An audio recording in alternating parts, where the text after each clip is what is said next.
Oke, jadi ini jam jam 12 malam.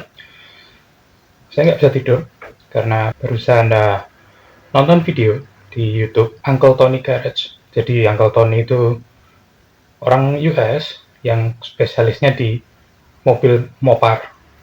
Dia lagi bahas Line 6, kemudian bahas intake manifold. Saya punya intake manifold, ada 3 biji, dan saya dari dulu kepingin morting. Oke, sebentar.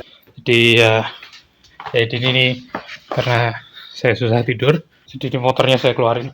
Jadi ya ini udah saya lepas. Jadi mungkin kalau lihat video sebelumnya mungkin udah tahu udah jalan dan sebagainya. Kemarin kita ganti kopling sama Maga yang ternyata harus saya bongkar lagi dari awal karena gear centricnya nggak pas. Jadi harus saya pasin dulu, saya atur lagi. Dan saya pasang, jalan, koplingnya bagus. Cuman ya oke, tapi itu nanti. Ini knalpot, saya pakai knalpot nggak standar. Jadi ini udah bevelnya udah dihilangin satu. Kemudian ini ya ini pipa L biasa. Ini nemu dari pagar talas. Nah, oke. Ini manifold yang nempel di motor. Jadi saya punya 3 set sekarang. Ini lebih panjang. Ini dari SND. Ini punyanya teman saya Dwi. Nanti ini saya ngomong ini sudah di primer, ya. Atau mungkin kita bilang blueprinting. Nanti saya sedikit ngomong soal blueprinting. Kemudian ini saya punya lagi satu set. Ini dari Mio kalau nggak salah. Ya ini kayaknya punya Mio. Jadi udah punya ini udah lama. Dan ini yang nempel di motor. Ini sama ini kurang lebih dimensinya sama. Oke, jadi ini manifold yang nempel. Mungkin kelihatan ya. Permukaannya sangat kasar. Karena nonton video itu barusan, saya punya pikiran bahwa gimana kalau ini kita amplas, kita porting istilahnya, tapi manual. Lagi-lagi ini sketchy garage, jadi saya nggak punya Dremel. Saya dulu pernah belajar pakai bor dan itu susah sekali. Jadi coba kita pakai alat yang ada, yaitu saya punya, oke nanti saya ambil amplas 100 sama nanti kita fine cut amplas 2000. Mungkin kontrasnya terlalu banyak, tapi kurang lebih begitu. Jadi sedikit soal blueprinting. Teman-teman lihat tatakan masang gasket atau packing. Nah, kita taruh dulu. Biasanya packing itu lebih besar, ukuran lubang packing lebih besar dari lubang ini, dan itu disengaja karena untuk mentoleransi casting dari pabrik. Nah, tapi sebenarnya kalau kalian mau tahu blueprinting itu apa? Jadi blueprinting adalah sedikit ngomong soal, mungkin di sini kelihatan, sedikit ngomong soal apa itu blueprinting. Blueprinting itu sebenarnya semacam memodifikasi, tapi nggak ngerubah spek terlalu signifikan. Inti dari blueprinting adalah mengembalikan spek alat sesuai dengan intention dari insinyurnya. Nah, kalau kita lihat mau motor ini, atau itu, sebenarnya ketika mereka dibuat di pabrik, spek mereka lebih tinggi. Jadi insinyur itu nggak merta-merta menurunkan power atau grade. Turunnya power atau grade itu adanya dari proses tender, ya, karena pabrikan nggak selalu membuat casting mereka sendiri, jadi semuanya pasti ditenderkan ke perusahaan satu dan lainnya. Nah, masalahnya adalah tidak semua itu mampu membuat spek sesuai dengan keinginan pabrik, dan memang kadang-kadang keinginan insinyur itu speknya jauh lebih tinggi, makanya ada istilah downgrading. Nah, makanya ada istilah dulu motor-motor tes zaman dulu itu speknya lebih tinggi dari motor yang mereka beli, dan itu masih berlaku sampai sekarang. Jadi kendaraan tes itu punya performa mereka lebih bagus dari kendaraan penjualan. Kenapa? Karena mereka nunjukin ini potensi hasilnya. Nah, Dan kedua, karena mesin mereka itu biasanya hand build gitu. Jadi semua speknya benar-benar up to spec dengan apa yang diinginkan oleh para insinyur. Jadi ya itu soal blueprinting. Yang kita mau lakuin sama 3 manifold ini adalah saya cuma pingin di luar blueprinting, mungkin nggak ada hubungannya sama blueprinting. Saya pingin cuman ngeratain soal manifold, dan saya pingin bahas soal manifold nanti setelah saya plus. Mungkin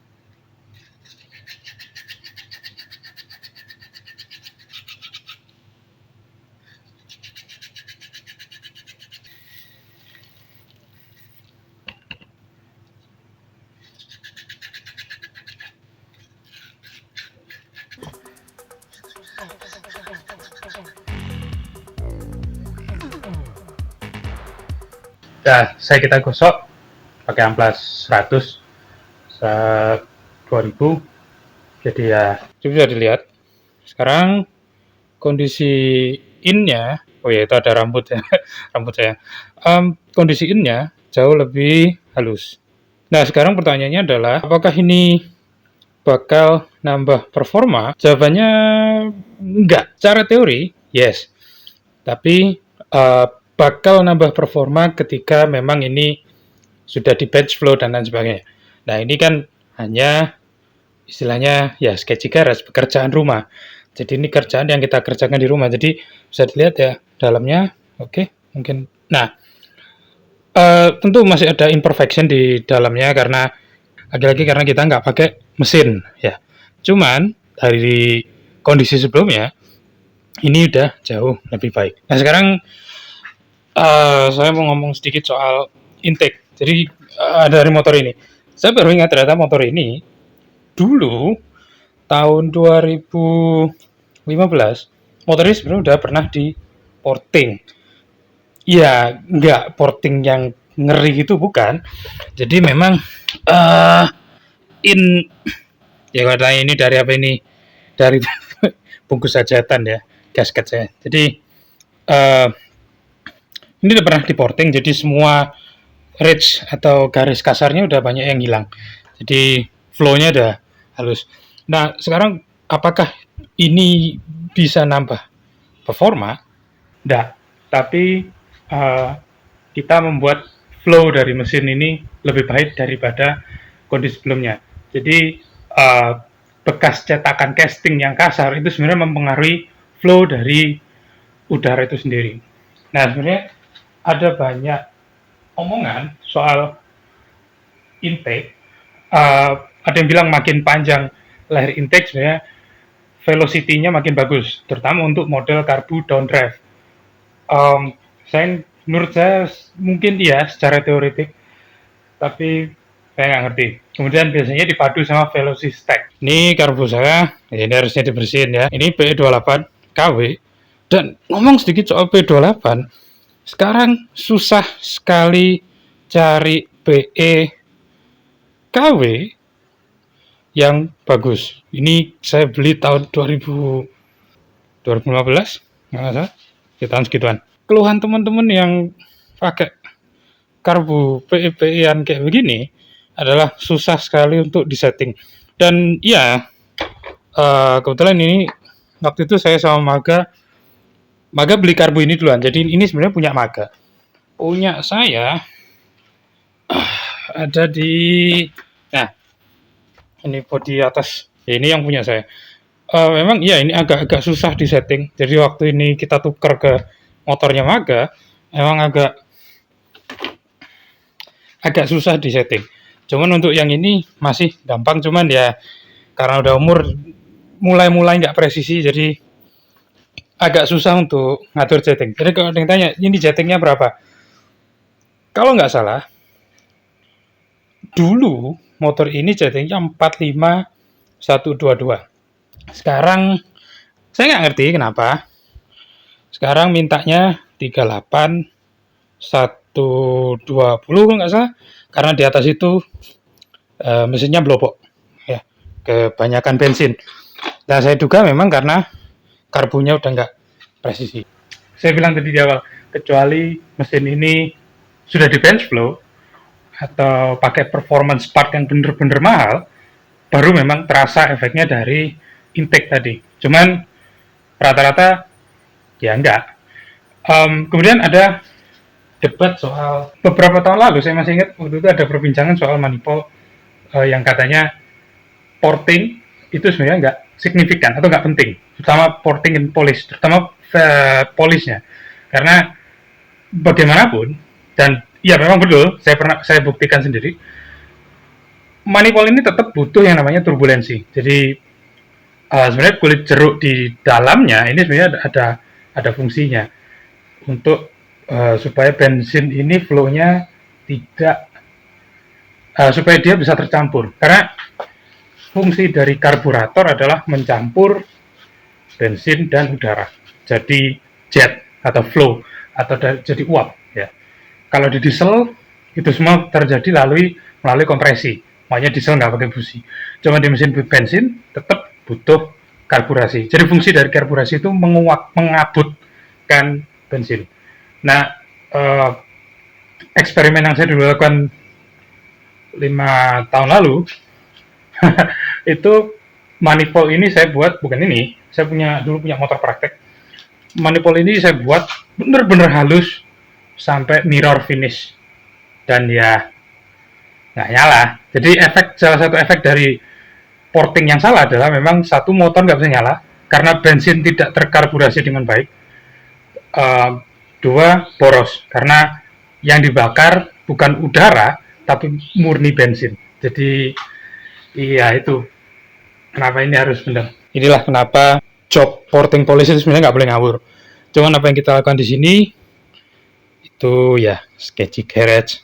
Ya karena sketchy. Jadi jadi besok kita pasang, nanti kita pasang, besok kita coba responnya gimana. Yang jelas saya nggak berekspektasi tinggi sih soal ini. Ya ini salah satu praktek yang saya bilang malpraktek dari saya, karena waktu kita ngerakit mesin ini bener-bener buru-buru. Jadi kayak di sini kita bisa lihat ini antara lubang manifold dengan lubang gasket lebih besar lubang manifold. Biasanya gasket itu harusnya, kalau gasket bawaan harusnya lebih besar lubang gasketnya. Nah, kalau kita bikin gasket kayak gini, karena kita bikin gasket sendiri, terus kemudian ternyata lubangnya lebih besar, lubangnya lebih kecil, efeknya apa? Kurang lebih efeknya adalah jadi macam restrictor plate. Nah, ini kita ngomong restrictor plate. Kalau di balap mobil ada istilah restrictor plate itu di sini. Jadi di antara manifold dan intake, entah itu karbu atau injeksi. Kalau injeksi biasanya langsung, itu ada plat yang fungsinya membatasi, mengatur flow dari antara manifold dengan inlet ini sendiri. Jadi supaya CFM atau volume yang masuk ke sini lebih kecil. Jadi itu restrictor plate. Makanya banyak tim balap yang pingin curang dengan cara bikin rally kalau nggak salah, itu restrictor plate-nya dibuat ketika dipasang dan kemudian kena bensin itu mengecil, terkompres, jadi flow-nya lebih banyak. Jadi itu lain soal restrictor plate. Cuman ya kurang lebih ya inilah. Jadi lagi-lagi terakhir, buat yang memang mau ngelakuin ini pakai power tools, Dremel, saya sarankan benar-benar hati-hati, karena Dremel kalau Anda terlalu nafsu itu riskan sekali nembus barrier dari manifold sendiri, karena meskipun dia ini tebal tapi ada limitasi di mana dia bisa retak. ya, sama kayak blok mesin dan sebagainya. Jadi harus hati-hati, jangan terlalu dalam. Nah, kemudian kalau memang pakai mesin, hati-hati juga membuat dimple. Apa sih kalau orang jerawat itu apa sih? Bopeng. Jadi jangan sampai bopeng. Meskipun halus hati-hati, jangan sampai bopeng. Karena kalau bopeng, um, yang jelas flow udara terganggu. Ya, jadi saya bilang di awal tadi mungkin motornya nyendat, nggak bisa lari dan sebagainya. Jadi ini, ya, apakah saya yakin pekerjaan saya sendiri? Nggak. Jadi makanya kita punya manifold yang satu itu, yaitu tidak kita sentuh. Jadi sedikit eksperimen dan membagi ilmu aja soal apa yang saya lakuin di sini. Jadi kurang lebih itu. Ya, sampai jumpa di video berikutnya.